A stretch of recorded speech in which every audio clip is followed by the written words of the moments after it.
এবং আমাদের রিটার্নিং যিনি আছেন কর্মকর্তা, তারও সদিচ্ছার বিষয় আছে এখানে। আমরা আইনের প্রতি শ্রদ্ধাশীল, আইনকে সামনে নিয়েই আমরা চলার চেষ্টা করবো ইনশাল্লাহ।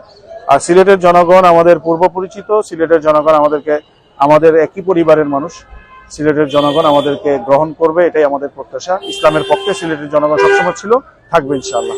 কোন বিষয়গুলো মনে হচ্ছে যে আপনার রিটার্নিং কর্মকর্তারা নিজেরা মানছেন না, অথচ আপনাদের ছাপিয়ে দিচ্ছেন? অনেকগুলো পিবিসির ব্যবহার সহ অনেক বিষয় এমন আছে যেগুলো অব্যবস্থাপনার বিষয় আছে, যেগুলো রিটার্নিং কর্মকর্তার নিজের অফিস থেকে শুরু করা দরকার। এটা আমরা আজকে আলোচনা হয়েছে, ওনারাও আশ্বস্ত করেছেন এই বিষয়গুলো ওনারা দেখবেন।